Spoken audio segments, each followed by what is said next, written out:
Chasing Prophecy Radio, where we discuss the unidentified, the unexplainable, paranormal, conspiracies, and much more.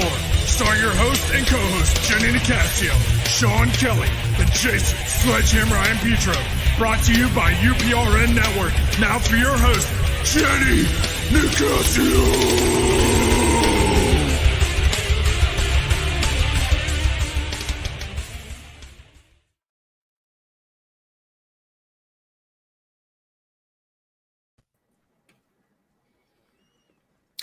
Good evening and welcome to Chasing Prophecy on FM 107.7 New Orleans, where we discuss anything and everything beyond the scope of normal. Remember to like us on YouTube and follow us on Instagram.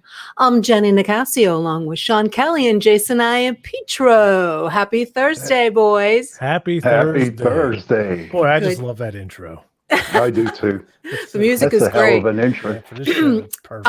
Well, I'm glad you're here today. We're going to get to it because we only have 54 minutes, and we have a special guest on the show tonight, and he's going to talk to us about a lot of different things. We have John Russell. I hope I'm pronouncing that right.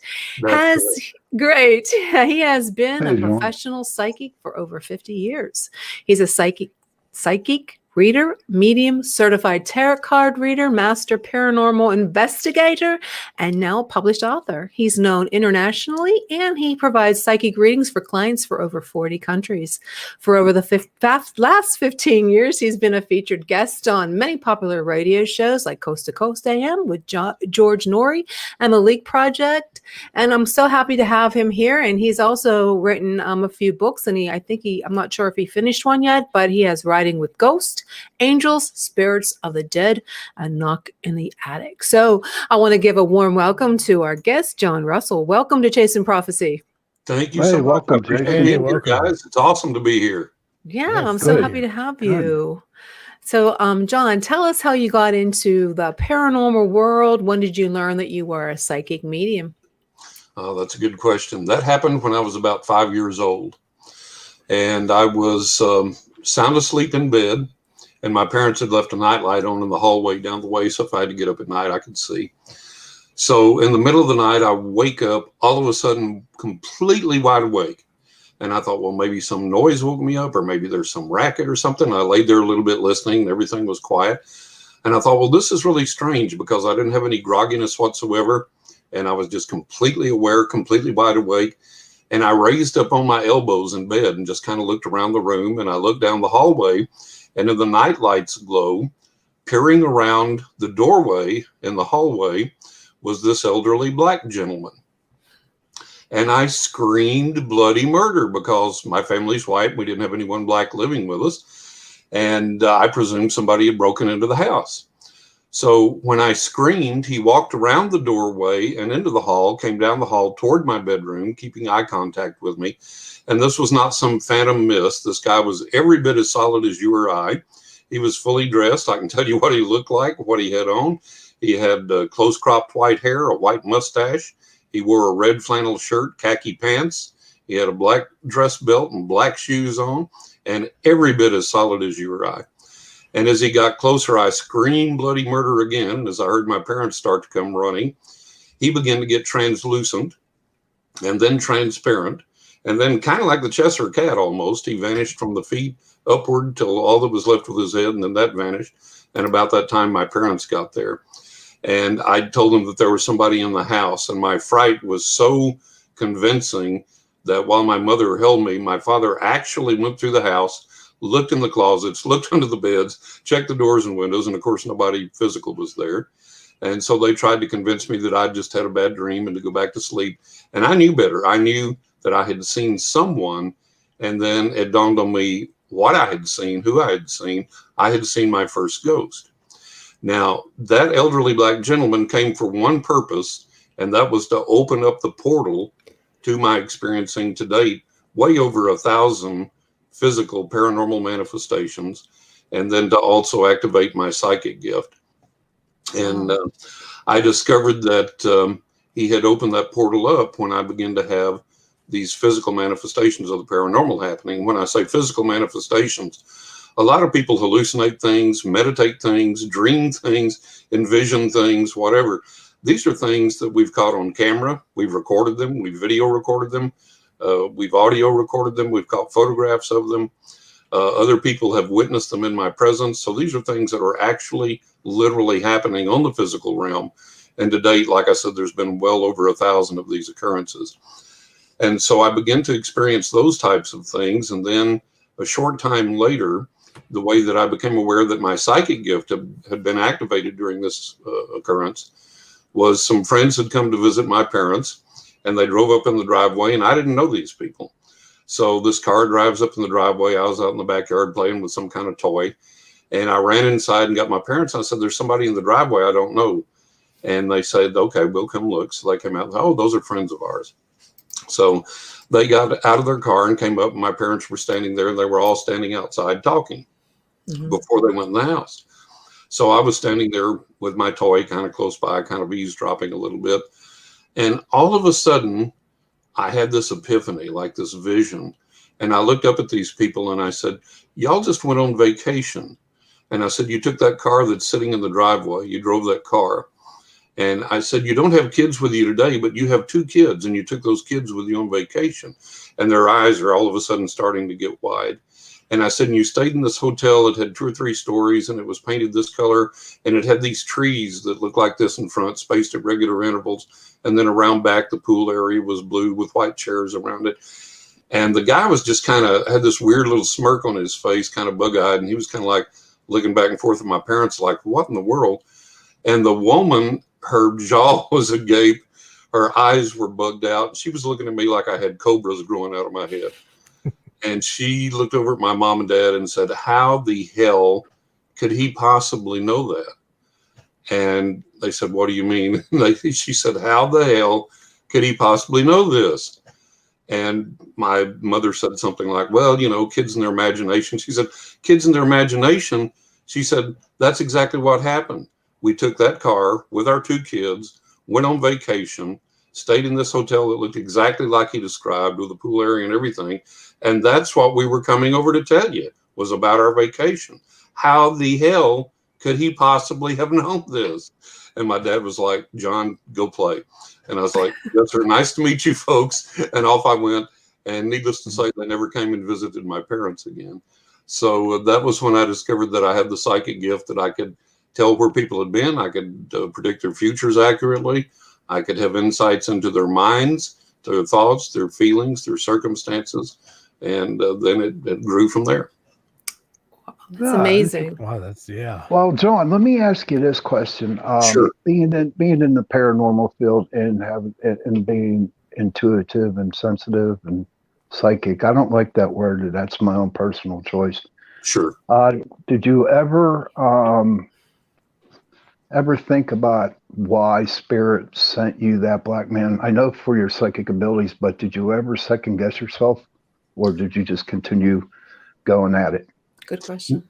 Yeah, no, I never second guessed myself. I realized that he had come for that purpose, to initiate all this. Okay. And so I embraced it. And not only did I develop naturally, but from an early age, I had a real curiosity about everything religious, paranormal, spiritual, psychology, parapsychology, everything. So in addition to my gift developing normally, I studied everything on the planet that I could find from a very young age.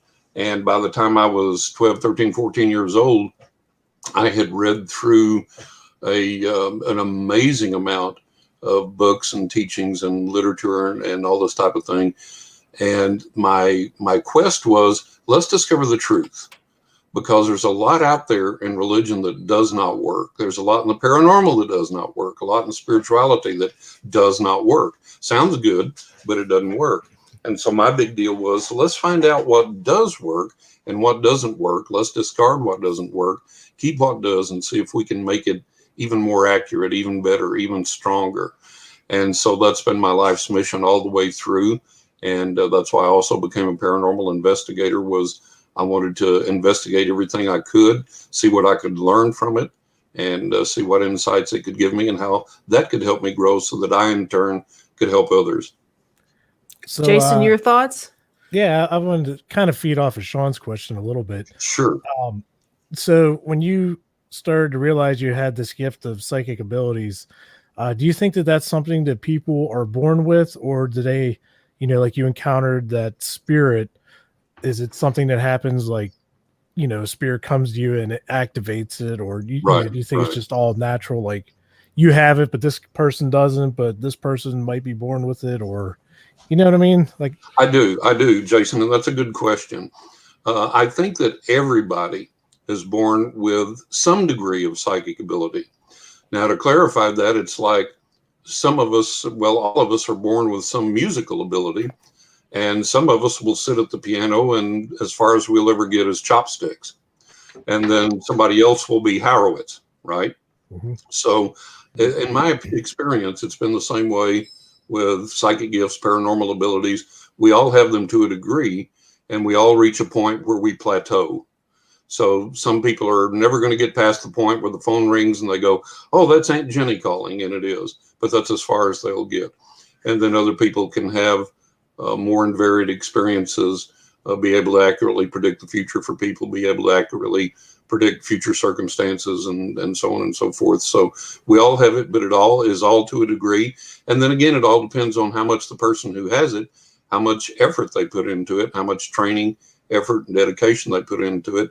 I've done this professionally for 50 years next year, and I'm still pushing myself, and I'm still learning, and I'm still seeking, and I'm still trying to get better and better and more accurate and more helpful and more get more of an understanding. And it's nothing that any of us ever master.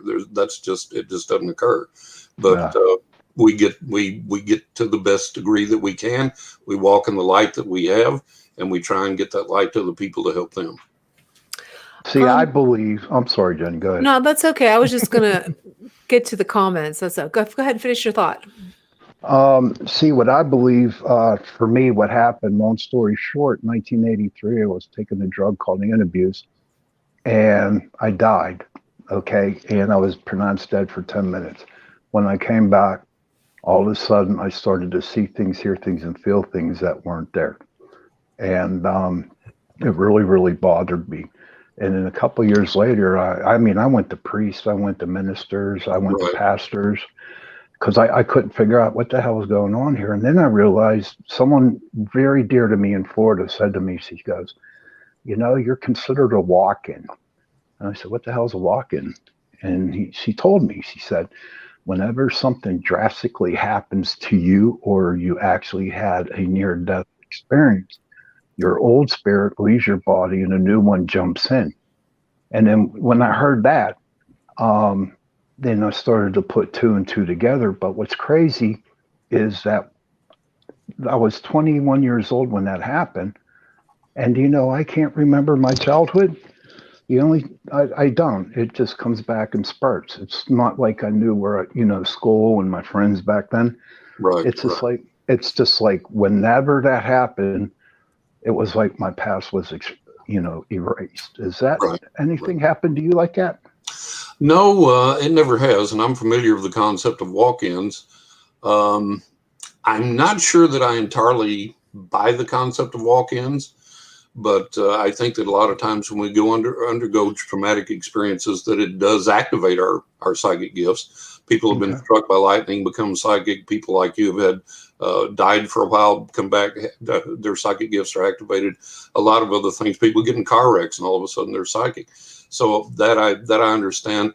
The concept of walk-ins is a little out there for me.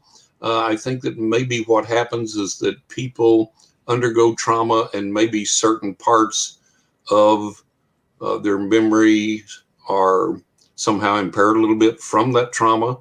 And I don't think maybe it's necessarily another spirit or another soul in there. I still think it's you, but you may just not be reconnecting with everything that was there.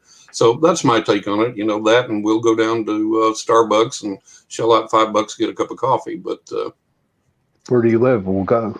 Yeah, there you go. Well, John, we have Brad Roberts in the audience, and he wants to know, how do you check a place for ghosts? How would you check a place for ghosts? Well, what I do, I'm very, very sensitive to those on the other side, and so when I go there, I can always immediately pick up on if there are spirits there or not, and if they want to communicate. I usually don't use many instruments. I don't use EMF meters that much. I don't do EVP that much. I've got ghost boxes. I've got recorders and things, but I don't use them all that much. Um, and the reason for that is I don't have anything against them at all. They're valuable tools.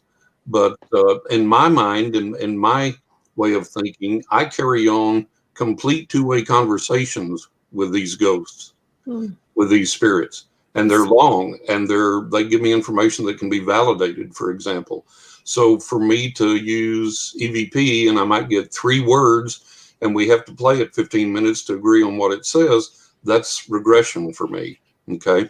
So, but the reason I kind of started doing that a little bit more was when I shot a TV pilot for the History Channel. My producer said, which unfortunately never aired.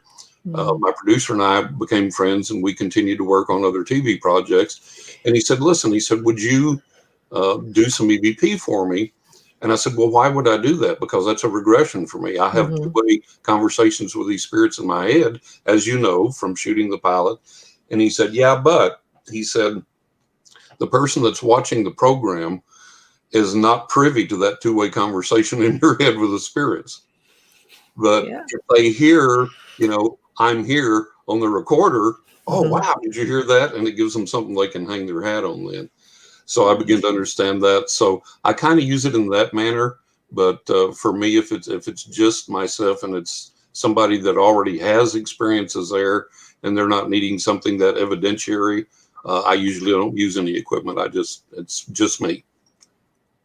He also asked he's commenting saying the last 2 nights it has sounded like someone else was walking around the upstairs, but I'm the only one home. This Right. isn't the first time this has happened.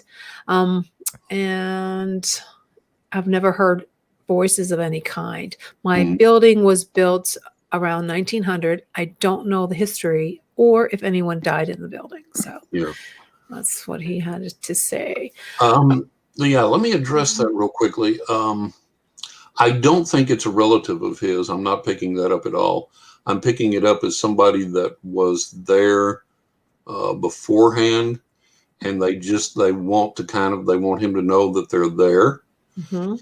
And if he will talk to them and say, "Hey, I hear you. I realize that you're here. Do you have any message for me?" And then be receptive. They may give him something and tell him to ask them to watch over the property and to watch over him, because they will do that. Um, One thing I want to address real quick before we move on, people say, "Well, I just built a new house. How can it be haunted?" Listen, every place on this planet has been inhabited by people forever and a day. And Yeah. if you read the book, The Practice of the Wild, it talks about places that we assume were completely, totally remote, isolated, uninhabited, and yet somebody in some culture somewhere can tell you the history of that place. I'm writing that So there down. have been people living all over this planet for all these, many, many thousands of years, tens of thousands of years, maybe hundreds of thousands of years. We don't know. And they've come and gone. They've lived and died. There's been all these experiences. They've lived in various places. So that vacant lot where you buy it and clear it and build your house, somebody lived there at some point. Somebody camped there. Somebody maybe had a little clearing and then nature took it back over. But there's no such thing as pristine psychic or paranormal or spiritual Yeah. on this planet. It's all haunted. It's all inhabited. Okay, so that's what everybody needs to realize. Cool. Hey, I want to see your thoughts on something. So Sure. when we investigate, I use a spirit box a lot called the S box, Yeah, I've got and one. I love it. yeah, I do too. So what I did was I bought the Faraday wallet that Oh yeah, blocks out all the radio frequencies and stuff, right. and we seem to get some pretty intelligent responses. And there's been certain people where it even had their tone like to the voice. What's Yes. your thoughts on all that? The spirits coming through on the spirit box in that kind of sense. I believe 100% that's accurate and that it's real, that it's valid, that it's actually happening. What we're experiencing with EVP, ITC, with all of these things, uh, what we have to learn. We're experiencing something that's real. The problem is, it's like a friend of mine asked me the other day, it's like, why noise? You know, we generate that noise either from the ghost box or from a radio on a off station or whatever. And they utilize that to speak, to come through. So that's where our next level of research has to go. It has to be, okay, how and why are they utilizing this noise? What frequency is it that they can use that noise, speak to it? We can't hear them speak, but we play it back and we hear them in that noise. What's going on there? What's that frequency? Where's that at? How do we get there? And once we do, we'll hold two-way conversations in real time, even more so than we do now with like spirit boxes and things. But that's where we're at. Is like, you know, we've come a long way, but we have so far to go in researching all this and getting into it. And of course, the problem with mainstream science and so on and so forth, you know, naysayers, disbelievers, skeptics, all this. And it's hard to pull people together that are qualified, that believe, to get into this and to do it. But when we do, that's when we're going to start making some real progress. But yeah, it's absolutely valid. These spirits, for whatever reason, however they're doing it, are able to use these frequencies that are in this noise to communicate in real time. We don't hear them with our ears, but the recorder does. And that's what we have to figure out. But it is absolutely real. So speaking of the frequencies, so something that I found, I don't know if you've ever tried this or not, but when I review EVPs, I use recording software. You know, I'm a musician, so I use like Logic Pro 10 and stuff like that. Right. When I go through and pull up an equalizer, you know how you can like boost your mids, trebles, highs, Right, for right. certain things. Repeatedly, I have not been able to find the frequency that these spirits are on. Like their Yeah. voices stay the exact same. So it kind of like boggles my mind a little bit. So we have, that giant range. Like I can Yep. hear it, Yep. but I can't pinpoint Can't find it. frequency. Yeah, like Yeah. And this is that's what I'm saying, is when we find that frequency that they're using somehow, that's going to be and huge. that's going to be huge. It's going to change the world, because we will then have real-time, two-way spirit communication with long conversations. Now, my suspicion is that when that happens, and I believe someday that it will, but my suspicion is that those frequencies are subject to the same vagaries that radio waves and everything else are. You drive out of range of your radio station, or you have sunspots and you get static when you're listening to the broadcast or whatever.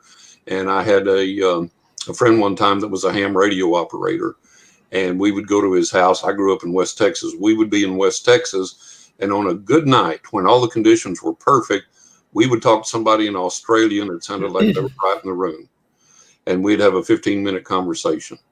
And then the next night, he could barely reach somebody across town. And so I suspect that a lot of that is we're going to find a lot of that that we have to overcome when we get to the point that we can have that type of two-way communication more reliably. I suspect there will still be that interference there to overcome. So we have a long way to go, a lot of research to go. Very interesting. Yeah. John, tell us about your experience you had in a haunted house with your wife in upstate New York. Oh yeah, we had, well, wherever I go, the paranormal follows me. I'm like nectar to the butterflies or the bees or whatever. And so she had already had some paranormal experiences there as well. And then when I moved in, of course, it magnified things, intensified things, and we had some really incredible, really marvelous experiences there. And a lot of these I write about in my second book, Knock in the Attic, and it's titled that because shortly after I moved in, I went around and I made sure all the doors were secure. We changed some locks. We updated the alarm system, changed the code, so on and so forth. So we had a completely secure house. And even when the alarm wasn't set, we had the chime on the doors or windows that would chime if anything was open. So we're sitting there one day, and this was a 2-story house with a basement and an attic. And from up in the attic, we hear this loud knocking, like somebody's got a hammer and they're beating on the floor. And my wife looks at me and I look at her and we're like, okay. And we know we're home there by ourselves. We know there's nobody else there. No chime has happened. We keep the doors locked. We know nobody's come in. Mhm. And why would they come in and run upstairs to the attic? So I'm like, okay, I'm going to go check, see what in the world's going on. So to get to the attic, it was on the second floor. And you went down the hallway and the door to the attic was actually in the bathroom. This was a 200-year-old house. And you opened up that door, went upstairs into the attic, which then stretched the length and width of the house. And so I went up there, and it was ice cold. And so I knew spirits were there, and I looked around. There was nothing there disturbed. And I said, okay, I hear your message. I know you're here. Do you have anything for me? Do you have anything to tell me or to tell my wife or whatever? And I got nothing. So I was like, okay, well, we hear you. You're welcome here. We appreciate you being here. So from that point, it developed to the knocking becoming so loud that the neighbors would hear it in their houses or when they were outside. Mm. And I went around the house, looked for anything loose. I went again to the attic, inspected everything. There was nothing that could account for the noise. This would happen when it was completely still, no wind, all that type of thing. And it got so bad that like the neighbor came over one time. We had this delightful restaurant and bar right across the street from our house. We lived in kind of a semi-business area. And I would walk over there and eat and drink and sit there at the bar. And so our neighbor come in, she came up and she said, what in the world are y'all doing over there? Are you remodeling or something? And I said, why? And she said, all that loud knocking and banging I hear. And she didn't know that I was a psychic. She didn't know what I did. And she was kind of the town gossip, I guess. So I told her, I said, yeah, we're having some remodeling done and some work done. And she said, so late? And I said, well, sometimes that's the only time the guy can come. So I passed it off that way and she kind of, okay, whatever. So this knocking continued and it got to the point that it sounded like somebody took a sledgehammer and was banging against the rafters. That's how loud it got. And when it got to that point, I went up and I neglected to mention there was a pile of lumber up there laying on the floor against the wall. And when it got that loud, I went up there and the pile of lumber had been moved away from the wall, which is astonishing in itself. And underneath the lumber, then, I presume, laying there on the floor was this little lace heart, about 2 inches by 2 inches, and old, very, very old lace. And I saw that and I said, well, thank you for this gift. And whoever left this, I bless you and I hope you're well. And I pushed the lumber back, took the lace heart, which I still have today with some other reports I've been given. And when that happened, the knocking quit and never happened again. That's a fascinating story. It's cool as hell. It was amazing. Yeah, it was really great. So, John, I think go you would ahead. like this one. Well, my personal house is haunted. Sean could validate this. We've had everything from poltergeist to residuals. But something that's really cool, and I have video footage from over the years, is at random, my front door, which is very, very heavy, will undeadbolt and swing open. Usually like 3 times 45 minutes apart, just a random, the most recent was, I think, like 2 months ago. And, we catch it on cameras. We have cameras in the house and, it's pretty cool, but we can never figure out who it is or, exactly, we try all kinds of things, but I think it's just like a residual. Well, let me tell you too, I think sometimes, Jason, that, I say the other side has 2 modes of communication. One is, listen to me, this is going to save your life, which I've experienced many times. Or you need to do this, here's some guidance for you, or whatever. That's one mode of communication. In other words, what we would term meaningful communication. The other form of communication is, hey, I'm here. Just want you to know I'm hanging around. Right. And that's it. Nothing more important than that. And the analogy for that is, look at our lives. If we're sitting waiting at the bus stop by ourselves and somebody comes up and sits down, we're going to look at, hey, how you doing? Yeah, hi. Well, it sure is hot today. Yeah, man, it's really, what are you doing? Well, I've been out shopping and, where are you going? Well, I'm going home now. And that's it. We're just connecting with another human being, making small talk, just getting that compassionate interchange of energy that we need to survive. And I think a lot of it is the same way with spirits. Are just like, hey, just want you to know I'm around. I'm here. Just letting you know I'm dropping in. And some of those spirits choose to stay with us for a while. And some of us kind of pass through. They kind of come along and, okay, here I am, and I'm going to hang around a while, and now I'm gone. And I've had a lot of spirits that have stayed with me, spirits I know and recognize since I was a small child, and are still with me to this day. And then I've had others that have kind of come into my life as I've moved and have stayed with me. And some have come into my life then and then have left or stayed behind when I moved. So I think a lot of it's just, hey, we're here. Yeah. Yeah. Hey, John, I have a Text question. messages from the other side, if you will. Hey, John, I have a question real quick. Sure. Whenever you do a tarot reading on somebody, Right. do you just, when you flip the cards up, do you actually feel what's coming from the card, or do you go by the definition of the card? I never go strictly by the definition of the card because Good. part of being able to do any type of reading is to follow your intuition. And Sweet. there's a humorous example that I'll give you from that, Sean. That's a great question. I had, when I had just turned about 17, 18, I had developed a reputation already. I started reading professionally when I was 18, and I had developed a pretty good reputation. And people would drive 200 miles one way to get a reading with me at the time. And these ladies came to me, and I was doing the reading, and I was using the tarot. I like the tarot. It's a beautiful thing. I'm an artist. And it's a beautiful, beautiful piece of artwork, and I believe it has intrinsic psychic power, spiritual power as well. So I was using the deck, and the first rattle out of the box, here comes the death card, and they both went, ah!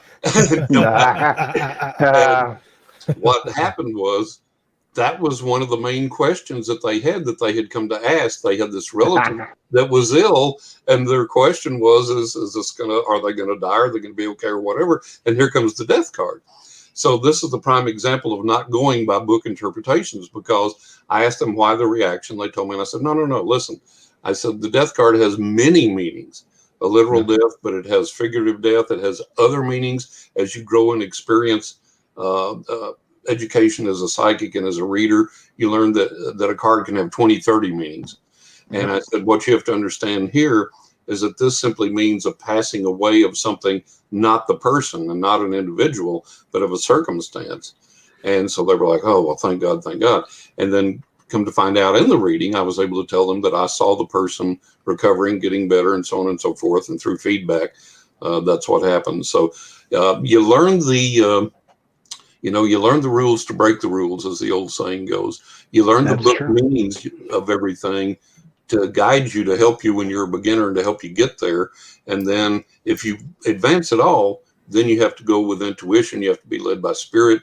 You have to be led by your own guidance, your own intuition, and you have to be able to go way outside those boxes sometimes. And I remember one time I was reading for a friend of mine over the phone that was far away, and I had this particular tarot deck that this one card in it had a guy with a helmet on with these horns on, kind of like a Viking helmet. And I was looking at this and I said, this is the guy you're dating right now. And I described the guy physically, and she said, yes, that's him. And I kept sitting there dwelling on this card, and it was like, I just can't get it. And I told her, I said, I have to ask you something. I said, I never tell my clients what cards I'm looking at, because they're going to go, oh my God. And so I don't do that. But Sean knows. So yes. I have to tell you this, and I have to ask you this question. I said, I'm looking at this card, and this guy's wearing a helmet, and it has horns on it, but the horns look like teeth. Why do they look like teeth to me? And she laughed so hard she couldn't even talk for about 30 seconds. She goes, the guy I'm dating's a dentist. Oh, okay. That's crazy. Yeah, So that's cool. you have to have that flexibility in the readings. You can't go in with this mindset that this is going to mean this. Sometimes it does. A lot of times it doesn't. So. Can you do something without cards? I mean, if I say, okay, what's the next guy I'll be dating? Oh yeah. Sometimes I knew it. Yep. Sometimes we were placing bets. Sometimes I put the cards out and never even look at them. So yeah, I can do readings without cards. I do investigations without any types of things. But let's see, Jenny, for you coming up, since you asked, there is going to be a real good romantic opportunity for you around September, October this year. So not that far away. Ooh. Now, this is going to be something that if you miss it or mess it up or whatever, it's like, well, John told me September, but I met this really hot guy that he's he has a great beard and he smells great. So I'm going to forget John. I'm going with this guy. Yeah. We can blow our predictions, right? Even if they're accurate, we can miss them. But your next romantic opportunity comes around September, October this year, and be aware and open to it. Be more emotionally vulnerable than you would normally be. Okay. Because you have a pretty good ability to project a persona, okay, to guard yourself, to put the walls up. Oh, yeah. And so you need to be a little more emotionally vulnerable than you would normally be.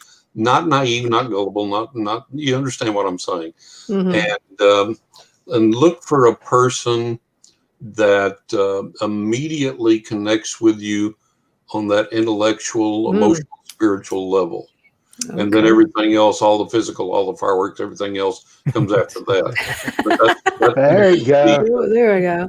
Yeah, that's going to be the first opportunity. Anything in my career? Steady as she goes for a while. Am I setting off any vibes? Jason, you are. You're a character, man. I just all of you. I love all of you. You're all terrific. You're all great. I wish we could all sit and drink beers. But yeah, Jason, you've got some interesting opportunities coming your way this year, and this carries forward for probably 2 or 3 years to come. There's some doors that are going to just open, not necessarily because of anything that you do, but you'll just become aware of them. They're just going to open, and it'll be good for you to walk through these doors. Wow, that's really interesting because there's some things in the works right now. Yeah. That I'm just waiting on to progress to the next level. And then you said like 2 or 3 years. I actually have a plan for something. There you go. In 2 to 3 years. There you go. That's really cool. So that's and like I say, the doors are going to open. You just got to walk through them. You just got to keep doing what I'm you're ready. Doing. Stay focused. Don't get distracted, and don't settle. Right. Don't settle for less. Don't let somebody talk you down out of what you want to do. All right, my turn. Thanks. All right, let's go, Sean. My turn. Let's go. My turn now. Now, I don't want no questions. I just want to see what you feel about me. What's going on? Please. John, you have a marvelous energy about you. You're so empathetic, and you have the depth to you, and you have this, there's this pain there, like a lot of us experience that have done spiritual work and have reached out and have seen the things that people go through and the things that we've experienced ourselves. And there's times you question that, and you question yourself, and you second guess yourself. And you say, well, am I really getting this right? Should I really, am I contributing anything? Should I be doing this? And the answer is absolutely yes. The second guessing of yourself comes from not being able to make the difference that you always want to make. And so when that happens, you look at yourself and say, well, did I fail? Do I really have the depth of gift that I think I do? Am I really making the difference that I think I am? And I understand that, but the answer is yes. Look, we can't change people. What we can do is give people tools, and we can show them how to use those tools, but then it's up to them to put them into practice. So don't ever feel like a failure when you've done something for someone and it's flopped. That's on them. That's not on you. Does that make sense for you? Makes a lot of sense. Thank you, Very interesting. So right. getting back to other things. Yes. What are your feelings on crop circles? I believe that they are. Now this gets really complicated because I wrote about this. And, and writing with Ghost Angels and the Spirits of the Dead. I think that some of them are caused by alien presences, by UFOs. And others, I think, are caused by this intelligence that we do not know who or what is yet, and we don't completely understand yet, but that it does communicate with us, as in the example of in my book, where I asked for that to happen. Now, what happened was I had read a book by a noted crop circle researcher, and he had done this experiment. He said, well, if these are made by intelligent beings, we should be able to somehow communicate with these intelligent beings. And I thought, well, that makes sense. And he said, okay, he's looking out his office window and he has this patch of grass. And he said, I want this shape to appear in this patch of grass within a certain amount of time. And it did. And I thought, wow, okay, there we go. So I got to try this. So I had scheduled myself a day off for my clients, and I got out on my motorcycle. And before I left that day, I said, okay, if these intelligences can hear me, and if you can respond to me, then I want a pattern over here in the lawn in a certain amount of time, and so on and so forth. And then I left for the day to ride. And then in riding that day, everywhere I went, I had some of the craziest, most bizarre, wildest paranormal experiences that I had ever had, physical manifestations. And I did see a crop circle, but not where I wanted. It didn't appear in my yard, but it appeared on the highway as I was riding. And what was so funny was there were many manifestations that occurred that day that let me know, okay, somebody heard me, somebody's doing something, somebody's communicating something. And some of these things occurred in things that are grass. For example, bamboo. Bamboo is classified as a type of grass. And I had this really dramatic experience there. But then when I was riding from one state park to the other, as I was visiting state parks during the day, one thing that had happened here, I live in Florida, and Florida is like one of the windiest states on the planet. It's really crazy. When we moved here, I was amazed at how windy it is. And it can be a beautiful, clear day, blue skies, sunshine, no storms around anywhere, and the wind will blow you off the bike. So what was amazing that morning, in all these parks I had gone to and all these experiences I had had, there was not a leaf stirring on a tree anywhere. It was absolutely, totally, completely still, which made these manifestations even more amazing. And that struck me odd. And the only wind that day, and I realized it when I saw it, I was riding my bike to the next state park, and over in a patch of grass by the road, all of a sudden, this wind came up, kind of like a dust devil or something, and it flattened this grass into a perfect circle as I rode by. And I was like, oh, there's my crop circle. Didn't come where I asked for it, but there it is. And so I do believe in the reality of them. And it's like everything else. We're not sure of who or what the intelligences are behind it, but they can and do communicate with us. And it's more research that we have to get in depth into to really figure out. Yeah. Getting back to the UFO and crop circles, what are your feelings on all the recent reports on the news about the UFO videos that the military have and the Senate's going to be doing that reports? What are your views on that? Well, look, we all know they're real. You know, I've had experiences up close, personal, and daylight with witnesses, and so we all know that they're there. I think most of us have realized that they're there. They're real for a long time, and we realize that our government has put a snow job over on us.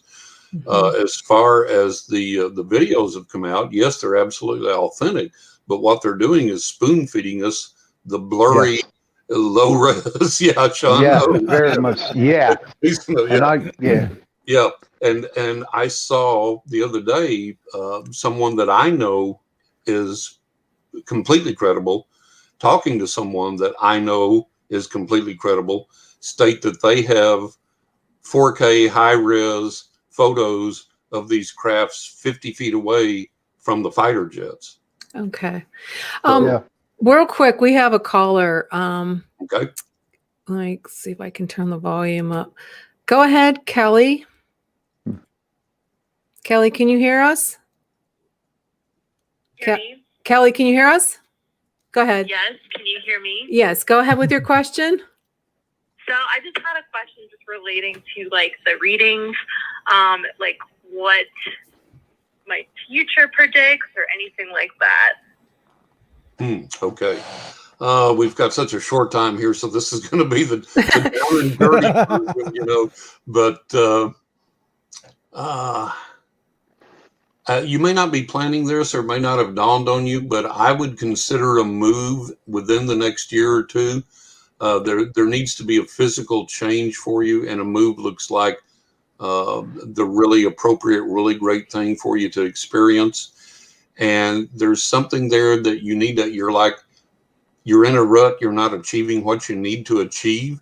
And somehow the key to that is either more education, like going back to school, or stepping up into a different field, like moving up into management perhaps, or doing something of that nature. There has to be some type of progress, some type of promotion of yourself there, but really consider the move. Does any of that make sense for you? A move, Kelly. He said that you should, you might be considering a move. Is there any other questions that you have? Kelly, you still there? Did we? I think we lost her. her. Kelly? Yeah, that makes sense. Oh, good. There's a little bit of a delay, so I apologize. There's a little delay. Is there any other questions you have? Do you see any kids in my Any future? kids in her future? Yes, one. One? There. He said he sees one child. 12 of them. 12? Gonna beat the African woman out for the world record. 12. Yep. 12 kids. 12 kids. There you go, Kelly. After 10, you don't have to pay taxes on anything. Yeah. Yeah, there you go. Okay. We have another caller coming in. All right. Okay. Let me get that.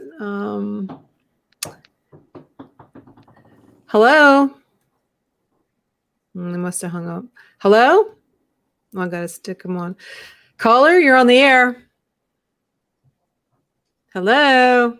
Maybe they got psyched out. I like that. Caller? Hello? They must have hung up. This Hey, guy might John. be real. It's a little too creepy. Yeah. Very Hey, creepy. John. I Yes. have one more question for you. Sure. This is for our viewers out there, our listeners, everybody. Okay. What does the message that Spirit has for us today? That is a very timely and a very good question. The message that Spirit has for us today is compassion is number one. Getting the truth out is the right there with it. And I think the main thing right now, above everything else, is that we have to realize that we have to band together and we have to work together. Egos have to go. Dogma has to go. Ritual has to go. Tradition has to go. Wait a minute, And if caller. we accomplish anything, we have to unite our spiritual entities together to defeat what's out there right now, because it's pretty dark out there right now. And we have to unite our spiritual energies together to defeat that. Okay, I'm sorry for interrupting. We have one more caller. Let's go ahead, caller. Can you guys hear me? Yes. Yep. Just have a question for John Russell, actually, too. As a tarot card reader, do you have, I know you guys said you have like intuition, but do you actually have like a voice behind it? Because I know a lot of mediums or tarot card readers claim that they have like almost like a spirit guide. Oh, absolutely.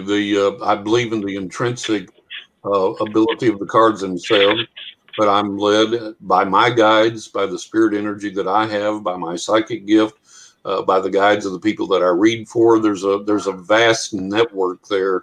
That's the tarot cards are just one part of the link in the chain. There you go. Nice. Good question. Any other questions, John, before I hang up on you? Yeah, I just want to know if can I get like a quick reading just to see if you can sense anything? Let's see.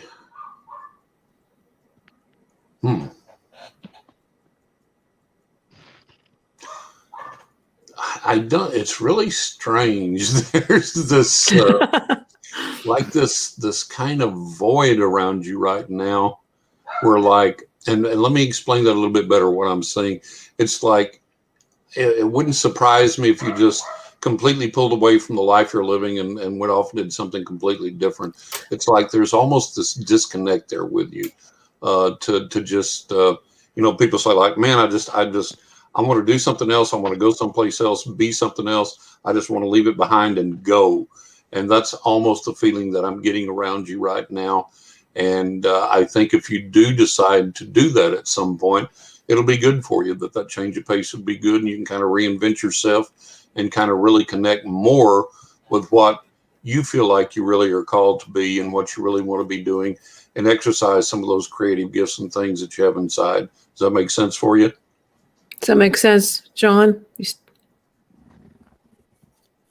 He must have hung up. John went away. Dang. Why He'll did they probably hang up on you? I don't know. Oh no, maybe it's a delay. Maybe it's Could delay. be. Yeah, there's a delay from the broadcast to the streaming services. Right. Like 3 seconds, isn't it? No, it's more than that. Yeah. Well, he can go back and listen. There you go. Okay. Yeah. So do you have anything? What do you think about anything for 2021 this year? Since you're a psychic for the nation, do you see anything strange? 2022, anything like that? Oh Lord, 2020 and 2021 has been strange enough and weird enough. I think I'm going to be real disappointed in what the government presents us as far as disclosure. I think that there is the opportunity for us as the year progresses, though, to kind of press things forward and maybe on our own develop something or discover something in that regard.